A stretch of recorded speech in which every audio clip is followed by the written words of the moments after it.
स्वागत है आप सभी का हमारे YouTube चैनल नर्सिंग ज्ञान कोश में। मेरा नाम है चंदन और आप देखना शुरू कर चुके हैं मेंटल हेल्थ नर्सिंग से जीएनएम सेकेंड ईयर वालों के लिए कुछ इंपॉर्टेंट क्वेश्चंस और उनके आंसर्स को। आशा करते हैं वीडियो पसंद आएगा। अगर वीडियो पसंद आता है तो हमारे चैनल को जरूर सब्सक्राइब कीजिए, साथ ही वीडियो को लाइक तथा अपने दोस्तों में भी जरूर शेयर कीजिए। चलिए बढ़ते हैं आज के पहले क्वेश्चन की तरफ। आज का जो पहला क्वेश्चन है वो है OCD से। ठीक है, चूँकि अभी हम लोग कुछ मानसिक विकार को देख रहे हैं जिसमें आज बारी है OCD का। ठीक है, यानी ऑब्सेसिव कंपल्सिव डिसऑर्डर। बहुत ही महत्वपूर्ण क्वेश्चन है, रिपीटेड क्वेश्चन है, ध्यान में रखिएगा लोग। ठीक है, इसका हिंदी जो नाम होता है वो होता है अनिवार्य क्रियाबद्धता स्नायु विक्षिप्ति या प्रेत बाधा विकार, जिसे हम लोग OCD बोलते हैं। ये जो होती है वो एक स्नायु विकार है जिसमें विशिष्ट लक्षण मनोग्रसित विचारों तथा व्यवस्थापूर्व व्यवहार के कारण ये होती है। इसमें जो ग्रसित व्यक्ति होता है उसमें बार बार और निरंतर रहने वाले उन विचारों, सोचों, कल्पनाओं अथवा अंतःप्रेरणाओं को कहते हैं कि जागरूकता पर हमला करना और भावहीन होते हैं। ठीक है, जो OCD होता है वो ऐसा बीमारी होता है या मनोविकार होता है जिसमें जागरूकता पर हमला होता है, साथ ही भावहीन इसमें संवेदना उत्पन्न होती है। इसमें रोगी जो होता है वो एक ही कार्य को बार बार दोहराता है, उसी को हम लोग OCD बोलते हैं। ठीक है, ये एक स्नायु विकार विक्षिप्ति है जिसमें व्यक्ति जो होता है एक ही कार्य को बार बार दोहराता है। इसमें जागरूकता पे हमला होता है, साथ ही ये भावहीन होते हैं। अब आगे देखेंगे हम लोग स्नायु विक्षिप्ति के कारण। ठीक है, OCD के कारण क्या क्या होते हैं। तो पहला, अनुवांशिक कारण। कोई भी मानसिक बीमारी हो उसमें अनुवांशिक जो फैक्टर होता है बहुत महत्वपूर्ण भूमिका निभाता है, जिसमें 5 से 7% बच्चों में ये रोग जो होता है वो माता पिता के द्वारा मिलता है, जिसमें 80 से 90% जो होता है वो मोनोजाइगोटिक और 50% जो होता है वो डिजाइगोटिक जुड़वा में इस प्रकार का विकार पाया जाता है। तो पहला हो गया अनुवांशिक कारण। दूसरा होता है जैविक। ठीक है, जो बायोलॉजिकल फैक्टर होते हैं जिसमें किसी नॉन कन्वल्सिव एपिलेप्टिक फॉर्म हो गया या न्यूरोटिक ट्रांसमीटर सेरोटोनिन के कारण हो गया, तो इसके भी कारण होते हैं OCD के। तीसरा जो होता है वो बचपन के अनुभव, जिसमें निराशा, अधिक काम करना, नकल करना या रोग के कारण, ये सब इसमें शामिल होते हैं। साथ ही मनोवैज्ञानिक जो कारण होते हैं इसमें शामिल होते हैं OCD के कारक में। अब आगे बढ़ेंगे हम लोग। अगला है लक्षण। ठीक है, लक्षण अब हम लोग देखेंगे OCD के। तो पहला, मनोग्रसित से संबंधित आशंकाएं को होना। दूसरा, गंदगी, विपरीत विचारों तथा मनोवैज्ञानिक विषय के संबंधित मनोग्रसित विचार, साथ ही हिंसक यौन संबंध अथवा घृणित प्रकृति के मनोग्रसित कल्पनाएं, मनोग्रसित धारणाएं तथा चिन्ह जो थॉट इक्वल्स एक्ट के जादुई फॉर्मूले पर आधारित होते हैं। साथ ही मनोग्रसित से संबंधित डर और मनोग्रसित अंतःप्रेरणाओं, विशेषकर आत्म अपमान संबंधित जो होते हैं वो कारण होते हैं। साथ ही अनिवार्यताएं, जिसमें समर्पित व्यवस्थाएं नियंत्रण हो सकती हैं। आम अनिवार्यताओं में धोना, साफ करना, गिरना, निरीक्षण करना, निवेदन करना, मांग करना, दिलासा देना, क्रियाओं को दोहराना या आदेश देना इसमें शामिल होते हैं। तो ये हो गए कुछ लक्षण। अब हम लोग आगे बढ़ेंगे इसके मैनेजमेंट की तरफ। ठीक है, जो भी मेडिकल मैनेजमेंट होता है उसके तरफ। तो पहला, इसमें ड्रग थेरेपी दिया जाता है।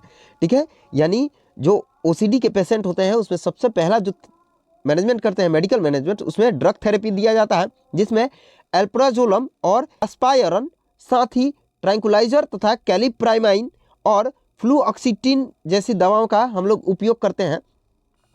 साथ ही बिहेवियर थेरेपी इसमें दिया जाता है, जिसमें बिहेवियर को बदलने के लिए ऐसी थेरेपी का यूज हम लोग करते हैं। साथ ही इसमें साइकोथेरेपी, जिसमें सपोर्टिव थेरेपी या विश्लेषक थेरेपी देकर और इसको ठीक करने का कोशिश करते हैं। साथ ही अगर गंभीर लक्षण पाया जाता है तब ECT वगैरह देने का हम लोग कोशिश करते हैं या देते हैं। अगला है नर्सिंग मैनेजमेंट। ठीक है, तो नर्सिंग मैनेजमेंट में हम लोग उसके जो भी निदान है उसके आधार पे हम लोग करते हैं, जिसमें पहला जो होता है वो प्रभावी व्यक्तिगत अनुकूलन, जिसमें शुरू में रोगी के जरूरत के अनुसार उसे सहारा देना। साथ ही क्रियाओं को ढंग के अनुसार कार्य करने के लिए योजना बनाना, रोगी के साथ रहकर बेचैनी बढ़ाने वाली परिस्थितियों का निर्धारण करना। साथ ही रोगी को सकारात्मक सुझाव देकर आत्मनिर्भरता के लिए प्रोत्साहित करना और सोचने की क्रिया को रोकने, विश्राम और व्यायाम द्वारा रोगी को व्यवहार अपनाने में सहायता करना पहला प्रभावहीन व्यक्तित्व अनुकूलन में आता है। दूसरा जो होता है वह बदली हुई भूमिका को निभाना, जिसमें परिवार में रोगी की पूर्व भूमिका का निर्धारण, साथ ही रोगी के पारिवारिक ढंग से विवादों के सुलझाने में सहायता करना और अन्य पारिवारिक सदस्यों की इस विवाद के प्रति प्रतिक्रिया का निर्धारण दूसरी बदली हुई भूमिका को निभाने में करते हैं। आगे बढ़ते हैं। अगला है ऑर्गेनिक मानसिक विकार या ऑर्गेनिक साइकोसिस। ठीक है, तो ये जो होता है वो ऐसा मानसिक विकार है जो एक मनोवैज्ञानिक अथवा व्यवहार संबंधी असमानता के कारण मस्तिष्क तथा तंत्रिका तंत्र के अस्थायी या अस्थायी दुष्क्रिया से संबंधित होता है। ठीक है, जो ऑर्गेनिक मानसिक विकार होता है वो एक मनोवैज्ञानिक अथवा व्यवहार संबंधी असमानताएं होती है जो मस्तिष्क अथवा तंत्रिका प्रणाली के अस्थायी या अस्थायी दुष्क्रिया से संबंधित होता है, यानी डिसफंक्शन से संबंधित होता है। अब हम लोग बढ़ेंगे इसके क्या क्या कारण हो सकते हैं ऑर्गेनिक मेंटल डिसऑर्डर के, उसी की तरफ। तो इसे हम लोग विडिएक्टिव मैड में दर्शाते हैं। ठीक है, जो भी इसके कारण है ऑर्गेनिक मानसिकता के, उसको हम लोग डिएक्टिव मैड के थ्रू दर्शाते हैं, जिसमें बी से मतलब होता है वैस्कुलर यानी वाहिकीय डिसऑर्डर, जिसमें धमनी काठिन्य जिसे हम लोग आर्टरी स्क्लेरोसिस बोलते हैं, साथ ही अंतःकपालिका रक्तस्राव जिसे हम लोग इंट्राकैनालियर हेमोरेज बोलते हैं, और मस्तिष्क का कोई रोग हो तब ये उत्पन्न होता है। साथ ही आई यानी इन्फेक्शन, जिसमें अगर किसी प्रकार का संक्रमण हो गया है जैसे इंसेफेलाइटिस या मेनिंजाइटिस, तो इस कंडीशन में भी ये उत्पन्न होता है। साथ ही एन से नियोप्लास्टिक यानी नवोत्पादित यानी मैनिंजियोमा, साथ ही फोड़ा इत्यादि। साथ ही डी से जो होता है वो डिजेनरेशन यानी व्यजनन, वृद्धावस्था से पहले पैदा होने वाला मनोभ्रंश जो होता है वो इसमें शामिल होता है। साथ ही आई से इंटॉक्सिकेशन जिसे भावुकता का नशा बोलते हैं, जिसमें कुछ सामक या सम्मोहक दवाइयों की पुरानी मादकता यानी उसके प्रति आदि। साथ ही सी से कॉन्जेनाइटल जो जन्मजात होती है, जिसमें मिर्गी या धमनी विस्फार जिसे हम लोग एन्यूरिज्म बोलते हैं, वो सब कारण भी इसमें महत्वपूर्ण भूमिका अदा करती है। साथ ही टी से ट्रॉमेटिक यानी चोट अगर लग गया है तो उस स्थिति में। साथ ही आई से इंट्रावेंट्रिकुलर जिसे अंतर्निर्लयी बोलते हैं, जिसमें हाइड्रोसिफिलस वगैरह शामिल होते हैं। साथ ही विटामिन की कमी वगैरह के कारण इसमें ये रोग उत्पन्न होता है। साथ ही ई से इंडोक्राइन मेटाबॉलिक के कारण भी ये रोग उत्पन्न होता है।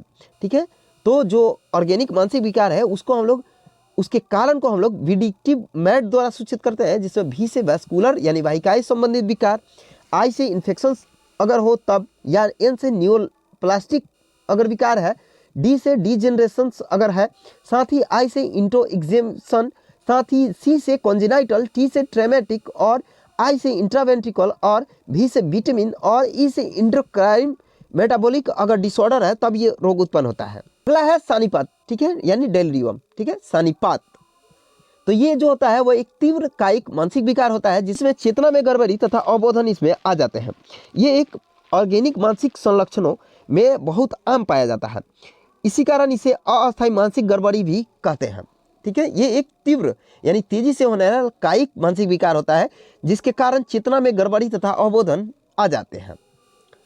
अब हम लोग बढ़ेंगे आगे सानिपत के कारण के तरफ। ठीक है, यानी क्या क्या कॉजेज होते हैं डेलिरियम के, उसके तरफ। तो पहला अनुवांशिक कारण इसमें होता है, जिसमें मोनोजाइगोट हो तो 40 से 70% संभावना होती है, और अगर फर्स्ट डिग्री रिलेटिव माता में है तो 5 से 10% संभावना बनती है इसके कारण होने का। साथ ही मनोवैज्ञानिक कारण भी होते हैं, जिसमें मनोवैज्ञानिक यानी साइकोलॉजिकल कॉजेज भी इसमें शामिल होते हैं। साथ ही पारिवारिक कारण भी, जैसे विघटन या पर्याप्त पोषण ना मिलना, पर्याप्त प्यार ना मिल पाना, ये सब इसमें शामिल होते हैं।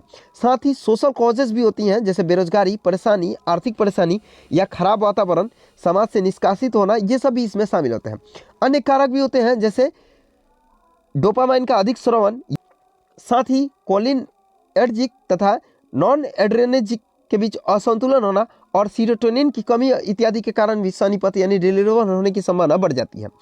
अब हम लोग बढ़ेंगे इसके लक्षण की तरफ। ठीक है, तो इसमें पहला जो होता है वो चेतना पे प्रभाव पड़ता है, साथ ही मेमोरी लॉस भी होता है, और इसमें आकस्मिकता उत्पन्न होती है। साथ ही इसमें भावनात्मक अस्थिरता जैसे डर, बेचैनी, अवसाद, चिड़चिड़ापन इत्यादि इसमें उत्पन्न होते हैं।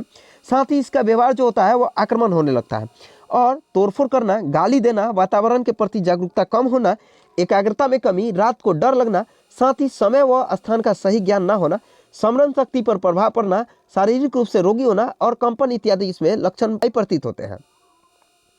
आगे बढ़ते हैं, अगला है रोग हेतु जांच। ठीक है, जो भी डेलिरियम होता है उसके इन्वेस्टिगेशन में हम लोग क्या क्या करते हैं, तो पहला सीटी स्कैन करते हैं, दूसरा बर्न टेस्ट करते हैं यानी ब्लड यूरिया नाइट्रोजन का टेस्ट करते हैं, साथ ही मानसिक स्तर का परीक्षण करते हैं, और खोपड़ी का एक्सरे और VDRL टेस्ट, साथ ही urine sugar and protein level का भी इसमें इन्वेस्टिगेशन किया जाता है।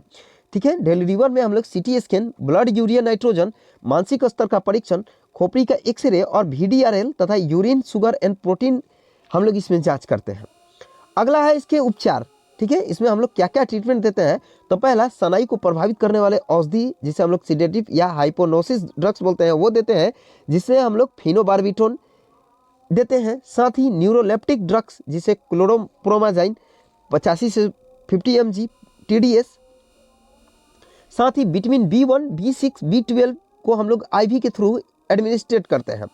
ठीक है, तो इसमें ट्रीटमेंट में हम लोग सीडेटिव हाइप्नोसिस ड्रग्स देते हैं, साथ ही न्यूरोलेप्टिक ड्रग्स और विटामिन के भी हम लोग IV के थ्रू इंसर्ट करते हैं।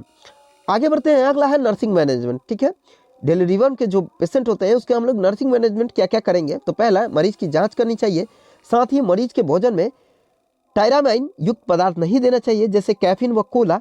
साथ ही रोगी को उच्च कैलोरी और उच्च विटामिन युक्त भोजन नहीं देना चाहिए। साथ ही व्यावसायिक एवं मनोरंजन चिकित्सा देनी चाहिए। साथ ही रोगी के कमरे में कम उद्दीपक होना चाहिए, यानी कम रोशनी भी इसमें प्रदान करना चाहिए। साथ ही भ्रांति पैदा करने वाली दवाइयों के प्रयोग से बचना चाहिए, जैसे डाइजोक्सिन। ठीक है, साथ ही तरल व इलेक्ट्रोलाइट संतुलन ठीक रखना चाहिए और मरीज के परिजन जो होते हैं उसको रोग तथा उसकी जटिलता के बारे में उसको पूर्ण रूप से बता देना चाहिए तथा उन्हें आश्वासन भी देना चाहिए। ठीक है, तो ये हो गया कुछ ट्रीटमेंट। आज के लिए बस इतना ही। आशा करते हैं वीडियो पसंद आया होगा। अगर वीडियो पसंद आया है तो हमारे चैनल को जरूर सब्सक्राइब कीजिए, साथ ही वीडियो को लाइक तथा अपने दोस्तों में भी जरूर शेयर कीजिए। अगर आप इस वीडियो से संबंधित PDF को देखना चाहते हैं तो हमारे डिस्क्रिप्शन बॉक्स में लिंक मौजूद है, जिस पे आप टाइप करके PDF को देख सकते हैं। मिलते हैं नेक्स्ट वीडियो में, तब तक के लिए धन्यवाद।